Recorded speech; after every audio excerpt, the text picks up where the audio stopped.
আসসালামু আলাইকুম সকলকে, আশা করি সকলে ভালো আছেন। আজকে আপনাদের রিকোয়েস্টে নিয়ে আসলাম নতুন একটি রেসিপি, দুধ লাউ।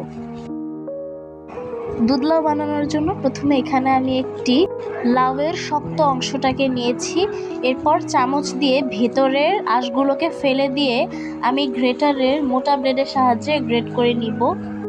এখানে আমি মোটা ব্লেড দিয়ে করেছি, চিকনটা দিলে বেশি ঝুরঝুরে হয়ে গেলে দুধের সাথে মিলিয়ে যাবে। তো ঠিক এরকম মোটা করে কেটে নিতে হবে। এবার একটা চুলায় আমি নিয়ে নিয়েছি দুধটাকে হালকা গরম করে দারচিনি এবং এলাচ দিয়ে স্বাদ মতো লবণ দিয়ে দিলাম হাফ কাপ গুঁড়া দুধ এবং পরিমাণ মতো চিনি। এবার আমি সেই কেটে রাখা লাউগুলোকে পানি দিয়ে ধুয়ে সেদ্ধ করে নিব। হালকা একটু লবণ এবং চিনি দিয়ে আমি সেদ্ধ করে নিয়েছি।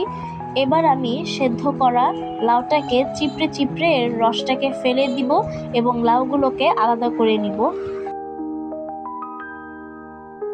এবার আমি একটা কড়াইয়ে নিয়ে নিব কিছুটা ঘি, দিয়ে দিব ছেঁকে রাখা লাউ।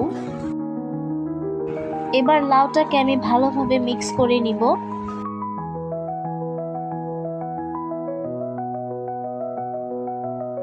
আমি লাউয়ের মধ্যেও সামান্য একটু চিনি দিয়ে নিয়েছি যাতে টেস্ট ব্যালেন্স থাকে।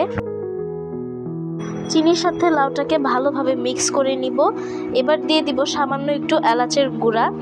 ভালোভাবে ভেজে নিয়ে আগে থেকে জাল করে রাখা দুধের মধ্যে লাউটাকে দিয়ে দিব এবং যতক্ষণ পর্যন্ত বলক না আসে ততক্ষণ নাড়তে থাকবো। হালকা বলক চলে আসলে এখানে আমি চালের গুঁড়ি এবং সামান্য পানি দিয়ে একটা মিশ্রণ তৈরি করে সেটা দুধে দিয়ে দিব। তৈরি হয়ে গেল আমাদের মজাদার দুধ লাউ।